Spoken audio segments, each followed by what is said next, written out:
Assalamualaikum warahmatullahi wabarakatuh.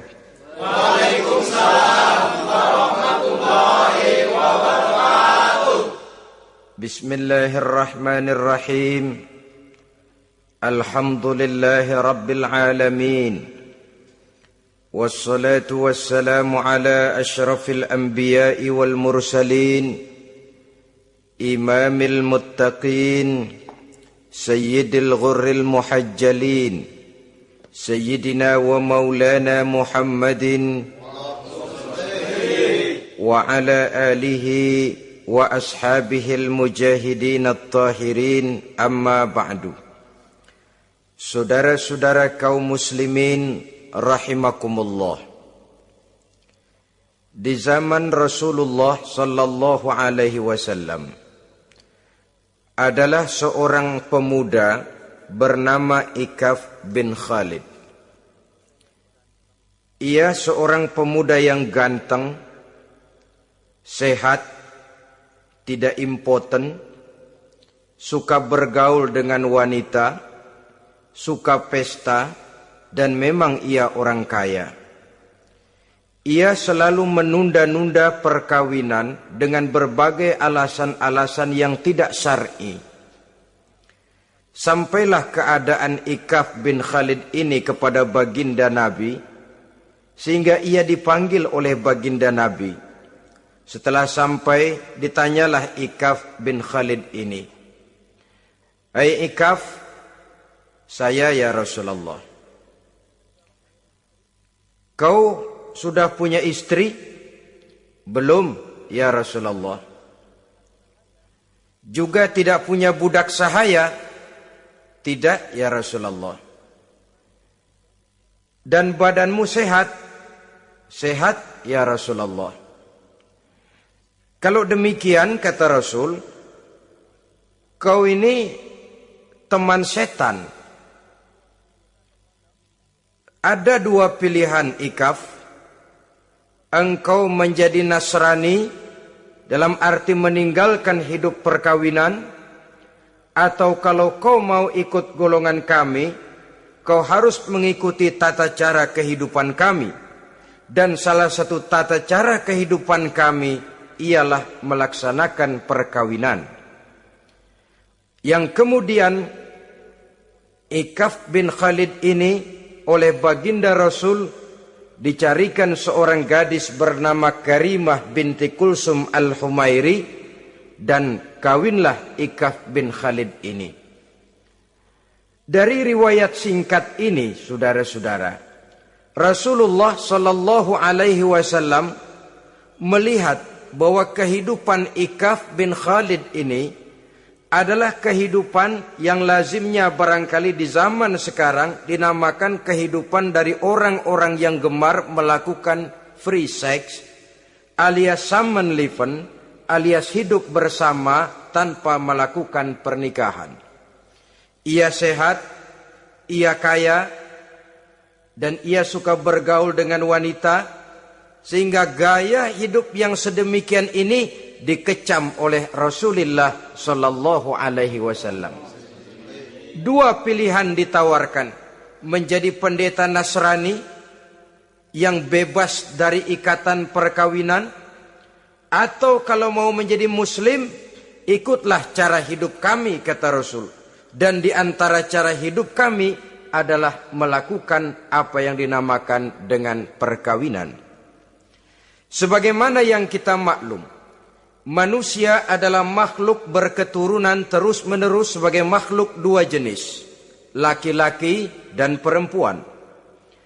Keduanya jelas saling memerlukan, saling membutuhkan. Kita laki-laki perlu perempuan, perempuan juga perlu laki-laki. Walaupun perempuan pora-poranya lebih pintar daripada laki-laki. Biasanya laki-laki kalau sudah jatuh cinta paling kurang se-RW tahu itu.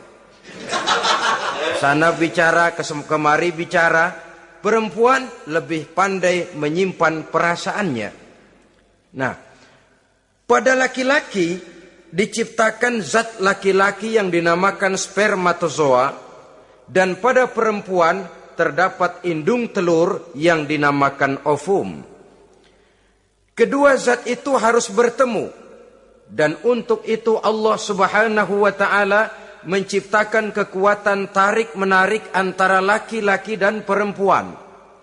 Diciptakan laki-laki dalam biologis yang laki-laki, diciptakan perempuan dalam biologis yang perempuan.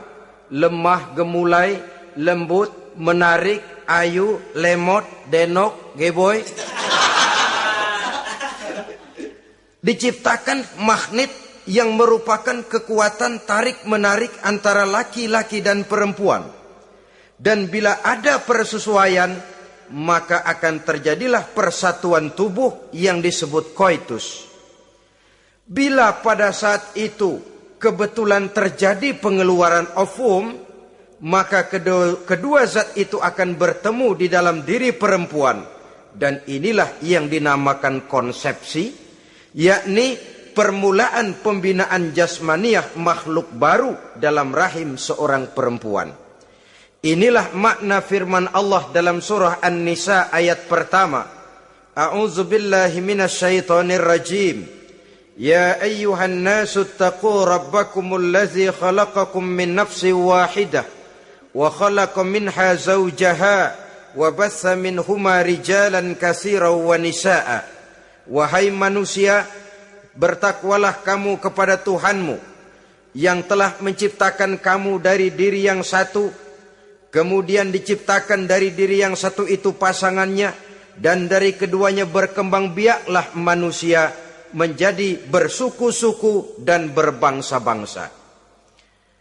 Pada contoh lain, dari proses pembentukan jasmania makhluk manusia dalam rahim ini, Al-Baqarah 223 menjelaskan bahwa seorang laki-laki adalah seperti petani, seorang perempuan adalah seperti ladang.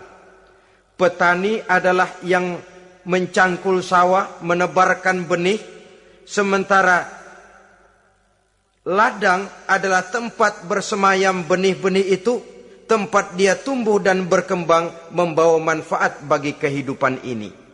Dengan bahasa yang indah Quran mengatakan, nisa'ukum harthul lakum fa'tu harthakum anna syi'tum. Istri-istrimu adalah laksana sawah ladang bagimu, maka cangkulah, datangilah sawah ladangmu menurut cara yang kamu suka. Saudara-saudara kaum muslimin rahimakumullah, belakangan ini orang sering membicarakan pendidikan seks bagi anak-anak.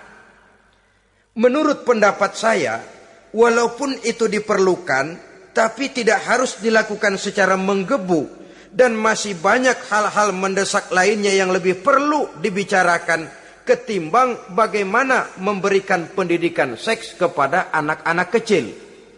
Barangkali yang memerlukan, yang sering bertanya tentang seks cuma terbatas kepada anak-anak kecil di kota-kota besar, yang oleh perkembangan teknologi dan komunikasi, daya pikirnya memang sudah sedemikian maju.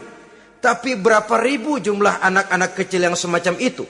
Selebihnya puluhan juta anak-anak kecil yang tinggal di daerah-daerah terpencil, di provinsi-provinsi lain, di luar keramaian, yang sama sekali belum perlu untuk hal-hal yang semacam itu.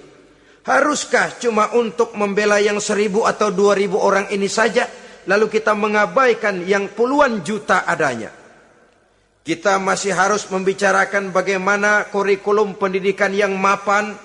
Kita harus membicarakan bagaimana sistem pendidikan yang memadai. Saudara-saudara, Quran sendiri harus kita katakan berbicara soal seks, tapi gaya bahasanya sopan. Ajaran yang terkandung di dalamnya luhur, tidak terbuka belak-belakan. Saya khawatir disalahgunakan nantinya. Maklum ya, yang namanya anak-anak, sifat yang menonjol pada dirinya itu adalah hubbut taklid. Senang meniru. Apa yang dia lihat, apa yang dia baca, apa yang dia tonton, biasanya ingin dia terjemahkan dalam kehidupannya. Kadang-kadang kalau habis baca komik Superman, dia kepengen jadi Superman. Itu anak kecil. Habis baca buku Si Buta dari Gua Hantu misalnya, pengen jadi si buta dari gua hantu, nyari kayu bikin tongkat. Biasa, itu watak yang namanya hubbut taklid. Sekarang kalau kepada anak-anak semacam itu sudah diberikan pendidikan seks, saya khawatir. Kadang-kadang tidak dididik saja sudah lancar kok. Apalagi kalau sampai dilakukan pendidikan, khawatir disalahgunakan. Saya katakan tadi, Quran juga misalnya Al-Baqarah 223 ini bicara soal seks, tapi sudah lihat gaya bahasanya. Nisa'ukum harsul lakum fa'tu harthakum anna syi'tum. Istrimu adalah sawah ladangmu, cangkulah sawah ladangmu menurut cara yang kamu suka. Mau cangkul sambil mundur juga boleh.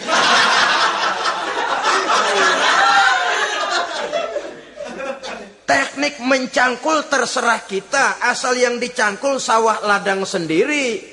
Jangan sawah ladang orang lain dipaculin, marah yang punya. Kita lihat di sini betapa dalam gaya bahasa yang sopan Al-Quran berbicara soal ini. Saudara-saudara kaum muslimin rahimakumullah. Kesenangan melakukan hubungan seksual digerakkan oleh satu energi, oleh satu kekuatan dalam diri manusia yang dinamakan insting seksual atau libido. Dan libido merupakan energi yang terbesar dalam tubuh manusia. Ini harus disalurkan. Sebab kalau tidak, bahaya. Saudara tahu bahaya itu lebih bahaya dari yang bahaya. Pakai tasdid dia, bahaya. Insting seksual apabila tidak disalurkan bisa menimbulkan berbagai macam gejala-gejala yang bisa mengganggu kesehatan diri atau mengganggu lingkungan. Nah, Islam tahu itu. Islam pun tidak ingin menghilangkan nafsu. Islam memberikan legitimasi penyaluran libido, penyaluran insting seksual melalui pintu yang disebut nikah. Dengan demikian, nikah merupakan pintu legitimasi untuk manusia di dalam ia menyalurkan insting seksualnya atau libidonya atau kecenderungan untuk melakukan hubungan seksual. Tetapi saudara-saudara, oleh karena yang dinamakan nikah tidak cuma berisi hubungan seksual, tapi juga berisi tanggung jawab dan kewajiban, berisi hak dan pengertian, berisi ketenangan dan sebagainya, maka orang pada umumnya biasanya ingin mencari resiko yang lebih ringan. Hubungan seksnya mau, nikahnya ogah. Sebab apa? Karena nikah itu tidak cuma merupakan hubungan seksual saja. Ya, ia harus berisi tanggung jawab. Ya, ia berisi hak dan kewajiban. Ya, ia berisi pengertian. Ya, ia berisi penyantunan sandang, pangan, perlindungan, dan lain sebagainya. Orang lalu mengambil jalan pintas. Sehingga terjadilah kecenderungan gaya hidup yang disebut Samen Leven. Yang berangkat dari free love untuk kemudian mengarah kepada free seks. Hidup bersama tanpa diikat dengan tali pernikahan. Akhirnya apa? Kalau dirasakan cocok, ya terus. Kalau nggak cocok, ya bubar. Tidak ada satu ikatan spiritual. Kalau demikian halnya, maka manusia belum terlalu jauh nilainya daripada makhluk bernama binatang. Yang penyaluran insting seksualnya tidak perlu diikat dengan pintu yang bernama nikah. Orang ingin mengambil jalan pintas, potong kompas, mau enak lalu tidak mau resiko. Hubungan seksualnya mau, tapi kemudian pernikahannya tidak mau. Akibatnya pada satu segi prostitusi, Saudara tahu prostitusi, pelacuran meningkat. Perkara apa latar belakangnya itu bukan soal kita. Tetapi kemudian terjadilah proses yang dinamakan prostitusi. Atau kalau tidak, terjadilah pergaulan bebas di dalam kehidupannya. Saudara-saudara kaum muslimin rahimakumullah. Islam pada hakikatnya memberikan alternatif. Sehingga Nabi mengajarkan dalam satu hadis, ya ma'syaras syabab, wahai para pemuda, man istata'a minkumul ba'at, barang siapa di antara kamu mampu memberi nafkah. Ba'at di sini diartikan nafkah. Nafkah apa? Nafkah zahir, nafkah batin. Itu arti ba'at. Hai para pemuda, siapa di antara kamu yang sudah sanggup memberikan nafkah, baik zahir maupun batin, hendaklah dia melakukan perkawinan. Jangan lupa ini. Man istata'a minkumul ba'at, yang mampu memberikan nafkah, baik zahir maupun batin, hendaklah dia melakukan perkawinan. Kadang-kadang ada juga anak muda nekat banget. Main derulung aja. Nggak nengok kiri, nggak nengok kanan. Tidak memahami yang namanya ba'at. Ba'at ini nafkah zohir. Nafkah zohir itu apa? Ya sandang, ya pangan, ya perlindungan. Nafkah batin itu apa? Ya kasih sayang, ya pengertian. Ya termasuk di dalamnya melakukan hubungan seksual. Kalau itu cuma dasar itu, rasanya mah setiap kita mampu. Tapi kan tidak cuma itu yang jadi modal bagi satu perkawinan. Siapa di antara kamu yang sudah mampu memberikan nafkah, hendaklah dia kawin. Fa illam yastati', tetapi apabila dia tidak mampu memberikan nafkah itu, fa alaihi bisyam, hendaklah dia melakukan puasa. Sebab apa? Puasa ini esensinya kemampuan mengendalikan hawa nafsu. Umpamanya, ada pemuda, badannya sehat, tidak sakit, tetapi dia belum mampu untuk memberikan nafkah. Sementara temperamennya termasuk tegangan kelas tinggi. Gak boleh kecolek dikit mau ngederedet aja. Yang semacam ini oleh Nabi, fa'alaihi bisyam. Kalau memang belum mampu memberikan nafkah, hendaklah puasa. Sebab apa? Puasa lebih mengendalikan diri. Saudara-saudara, apabila puasa ini pun dirasakan juga berat, maka ada cara lain untuk menetralisir libido itu tadi. Kecenderungan untuk melakukan hubungan seksual. Dengan apa misalnya? Dengan jalan melakukan olahraga. Dengan melakukan olahraga, hormon yang membentuk libido tersalurkan, terkuras melalui energi yang dikeluarkan pada saat melakukan olahraga. Atau dengan jalan yang keempat, menjauhi hal-hal yang bisa menimbulkan rangsangan seksual. Bisa dengan puasa tadi, bisa dengan olahraga, bisa dengan lain-lain yang kira-kira bisa menghindarkan kita dari hal-hal yang bisa menimbulkan rangsangan seksual. Sehingga Al-Quran pada surah Al-Isra ayat 32 berpesan, la taqrabuz zina innahu kana fahishatan wa sa'a sabila. Jangan kamu mendekati zina, sebab sesungguhnya zina perbuatan yang keji dan jalan yang sangat buruk. Jangan mendekati zina. Mendekati zina artinya mendekati hal-hal yang bisa membawa kita kepada perbuatan zina. Termasuk misalnya bacaan-bacaan Parno. Nah, ya. Itu Parno nggak boleh dibaca. Blue film, ngintip, nah ini juga penyakit.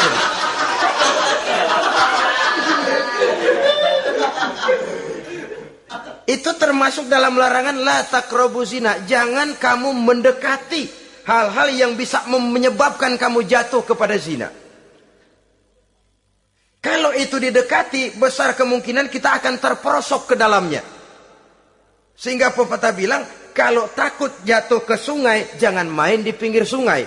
Kalau takut ombak, jangan berumah di tepi pantai. Kalau takut jatuh kepada zina, jangan mendekati hal-hal yang bisa membawa kita kepada perzinaan.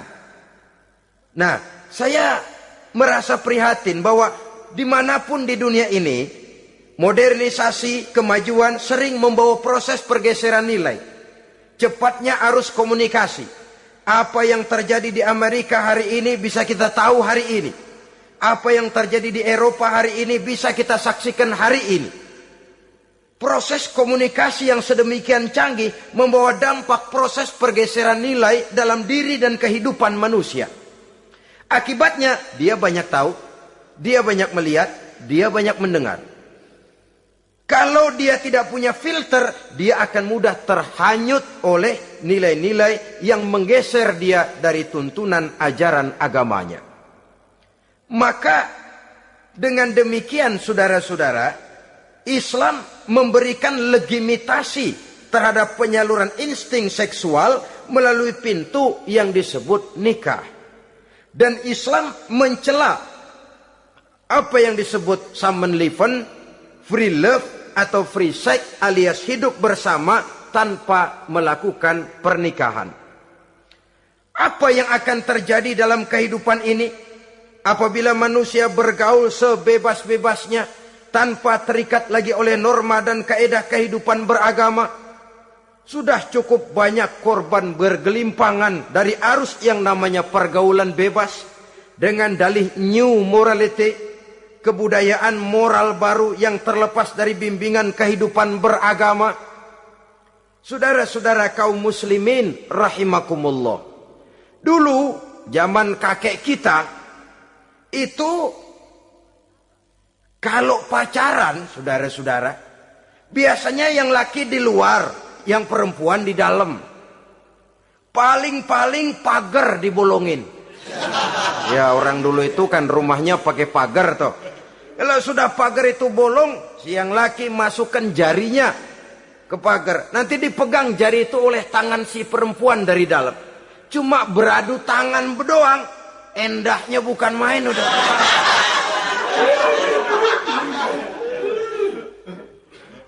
Sekarang saudara-saudara, saya lihat kayak orang beli sepatu. Orang beli sepatu curang banget. Beli mah belum tentu jadi, nyedengin hayo aja.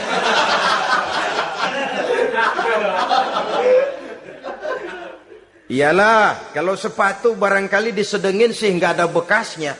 Kalau anak orang disedengin, Allahu Akbar. Ya sedang sih sedang.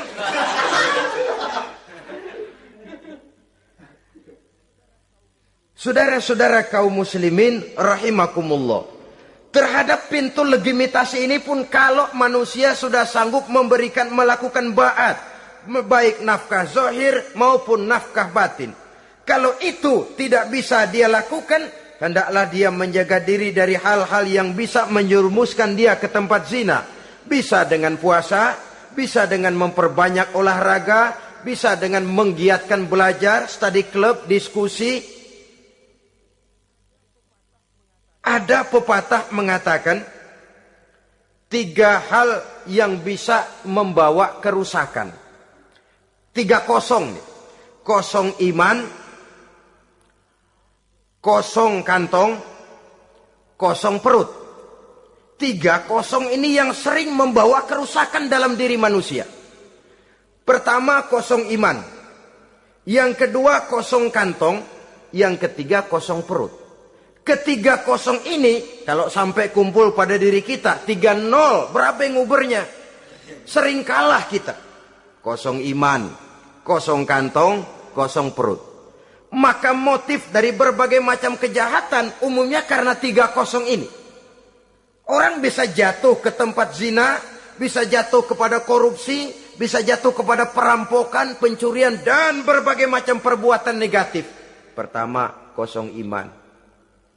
Kalau sudah kosong iman, ini kosong yang paling berbahaya. Dia tidak ada lagi yang ditakutin. Polisi, ya apa selamanya polisi mau nongkrongin dia. Kalau sudah kosong iman, ini sudah tidak ada lagi norma yang diindahkannya. Yang kedua, kosong kantong. Orang kalau kosong kantong, mudah gelap mata. Bawaannya udah was-was mulu uring-uringan. Kosong kantong. Yang ketiga, kosong perut. Kosong perut ini lapar, kemiskinan maksudnya, bisa membuat orang jadi jahat, bisa membuat orang menjadi pelacur, bisa membuat orang jadi koruptor, bisa membuat orang jadi penjahat. Itu motifnya karena kosong perut. Dari 3 kosong ini yang paling berbahaya sesungguhnya kalau orang sudah mengalami kosong iman. Perut kosong, kantong kosong, tapi iman penuh, masih ada rem. Ya. Kantong kosong, perut kosong, iman kosong juga, jebol, bablas sudah. Tidak ada rem lagi dalam kehidupannya. Hampir segala macam motif kejahatan yang terjadi di pentas dunia ini umumnya karena 3 kosong ini tadi. Karena kosong iman. Sekarang ini kan pergaulan bebas bukan semata-mata karena orang lapar, bukan karena orang perlu uang, tapi kadang-kadang ada karena memperturutkan hawa nafsu. Kalau sudah ke sana, kosong apa itu? Kosong iman. Ada tante-tante girang, ada om-om senang, ada macam-macam lah. Kurang duitkah mereka? Cukup. Laparkah mereka? Kenyang. Apa yang kosong? Kantong penuh, perut penuh, iman yang kosong. Maka terjadilah proses yang namanya penyimpangan-penyimpangan seksual dari pintu legitimasi yang sudah diberikan oleh agama tadi. Kadang-kadang iman juga tertekan karena perut, persoalan ekonomi, atau karena memang kosong daripada kesibukan-kesibukan lain. Kosong kantong, motivasi ekonomi, ini seluruhnya bisa menjadi motivasi utama dari terjadinya berbagai macam penyimpangan. Karenanya Islam memberikan pintu legitimasi lewat jalan yang disebut nikah. Sehingga Nabi mengajarkan, hai para pemuda, siapa di antara kamu yang sudah mampu memberikan nafkah baik zahir maupun batin, hendaklah dia melakukan perkawinan. Sebab sesungguhnya perkawinan lebih memelihara pandangan, lebih memelihara kehormatan diri. Dari segi pandangan lebih terpelihara, dari segi kehormatan diri juga lebih terpelihara. Diberikan legitimasi lewat pintu yang halal bernama nikah. Kalau sudah didapat dengan cara yang halal, menikmatinya pun enak. Tetapi sesuatu yang didapat dengan jalan haram, menikmatinya pun gak enak, saudara-saudara. Celingak-celinguk. Contoh yang paling dekat, kucing aja kucing. Kucing ya, kalau memang ikan boleh nyolong dia curi di dapur ikan itu. Makannya gak tenang dia.